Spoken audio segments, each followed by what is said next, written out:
What up, people? What the hell is going on? What up, what up, what up? Isaac here. You're the audience. I'm talking. You're listening. What up? First of all, I hope everybody is having a good, positive day. Being productive, being positive, enjoying this beautiful day. It's a big world out here. Don't let your little problems blossom over the beautifulness of our world. Alright, so I just want to do a quick video. I never talked about this on the internet, even though many pundits and so-called experts have talked about it. I just want to give my little 2 cents because I am a great fan of the game of basketball. It is that time of year where it is the NBA playoffs, right? So this discussion is appropriate. Even if it wasn't the NBA playoffs, it still would be appropriate. All right. The discussion of LeBron being compared to Michael Jordan.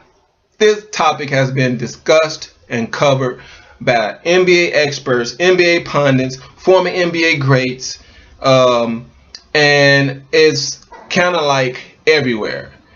So I'm gonna give my 2 cents on it. First and foremost, I'm going to give props to LeBron James. LeBron James is a damn good player. LeBron James he's a freaking hybrid. He's 260, 270, 280, quick as the smallest guard. He can shoot a jump shot. They said he couldn't, and then he went and worked on it. Now he can shoot the jump shot. He can shoot the three-pointer. He can finish at the rim strong, take the contact. I mean, LeBron is a great player. Don't get me wrong. LeBron is a great player. Is a future Hall of Famer. He won the MVP 4 times, 2 with the Cavaliers, and 2 with the Heat. LeBron is a great player. Awesome player.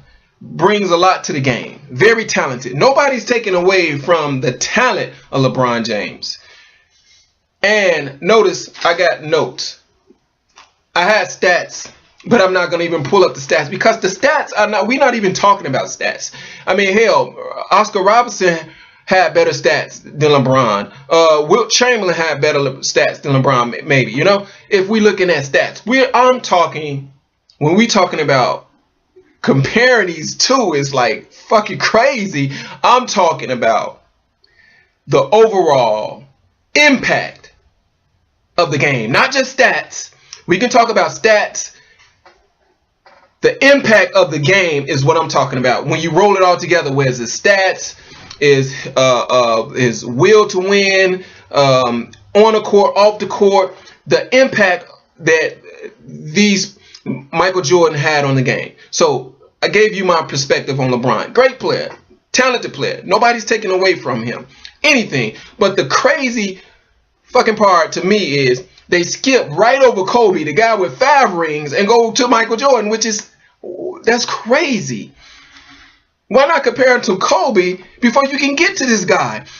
Let's talk about Michael for a minute.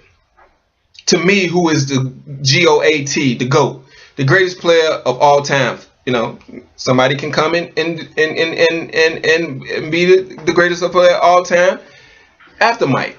It's not going to be LeBron. Let me tell you why. My opinion. Michael Jordan changed the whole game. People say that Larry Bird and Magic changed the game. True, but on a different perspective. People fill the arenas to see Magic and Bird go at each other for different reasons. White people fill the arena to see Bird and support Bird against Magic. Black people feel that, well, they didn't come to the game. They cheered for Magic because they wanted to see Magic beat Bird. It was more on a racial level than which filled and made the NBA so competitive as far as in the world of sports. All right, it wasn't Michael did something different. He brought white and black people to the arena. He brought white and black people together to cheer for him. It wasn't the whites cheering for their white basketball player and the blacks cheering for Michael made everybody love the game of basketball. White people in Europe, Chinese people in China, Japanese people in Japan, hell, even the devil kids in hell, they was trying to emulate Michael Jordan. Everybody wanted to be like Mike because of his impact of the game. People began to cut their hair bald-headed. People began to wear number 23 on their chest as their number. People began to try to walk like Mike after he scored a point. People began to wear the elbow wristband or elbow pad on their elbow. People began to wear the things, his shoes, the impact, everything that Michael did, the impact of the game. I'm gonna go over some of my notes here. And but most importantly, watch this.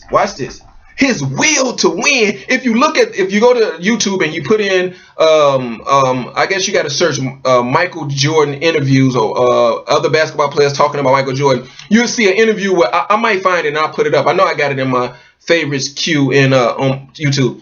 You'll see players like excuse me, guys.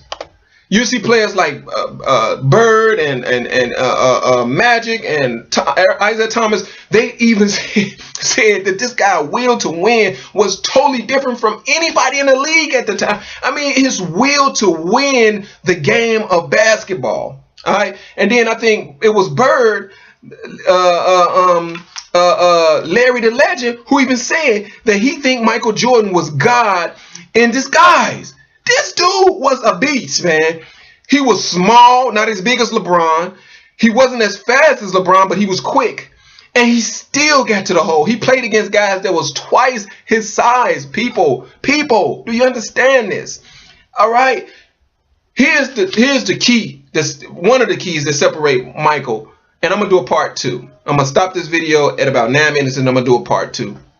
Here's the key that separates the two. Michael Jordan played on a shit team for years. LeBron did too. Michael Jordan never left his team to go play with 2 other superstars. Hello. Michael stayed with Scottie and helped develop Scottie, along with the coaching staff and the Bulls organization, helped develop Scottie Pippen into Scottie Pippen. Michael didn't leave his team to go play with 2 other superstars. Michael never said that now I don't have to take the last shot. Huh? It's not taken away from LeBron. I'm just saying the people who compare the two is ridiculous. You know, let me look at some more of my notes. When you talk about the thing when LeBron left Cleveland, and even Magic, one of the all-time greats, and it was Magic and who was it? Magic and somebody else. Magic and Jordan. Even Magic and Jordan even criticized LeBron for leaving Cleveland instead of staying there and developing in that team. He'd been there for 7 years. So what? Michael never. How long was Magic there? How long was Bird? How long was? If you want to compare this guy to this great player, why not stay in Cleveland, right, and win there? Why do you have to go and get with 2 other superstars? Wade was one of the top 5 or 4 players in the NBA. You got 2 of the top 4 players on the same team that was already superstars. Pippen had to develop into a superstar. So, man, when we compare the two, there is no comparison. Michael Jordan developed and made that team what it was. He didn't go to play with 2 other superstars. Now, I'm about to stop the video, and then I'm going to do a part 2. So check out part 2, and I'm going to go over my notes. And if you dislike it, if you agree or don't agree, it don't matter. Just say you don't agree. I dare you. Go ahead. You don't agree. But I'm telling you, it's enough. Enough of the comparison. Let dude, LeBron develop his own, let him create his own legacy. You know what I mean? Stop comparing him. The comparison is ridiculous, man. I mean, LeBron came into the league wearing number 23, right? All right. He even picked up the powder stuff you put in your hand, and he from Michael. I mean, come on, dude. Michael admired a couple of players. Dr. J was one of them. He didn't come in the league wearing number 6. Okay? He didn't come in the league trying to... I mean, guys, the comparison are ridiculous. Michael is in a league of himself until somebody else come and evolve and change the game. All right? Now, I'm going to end this right here. Isaac is out. Check out part 2. I'm going to holler at you. Peace.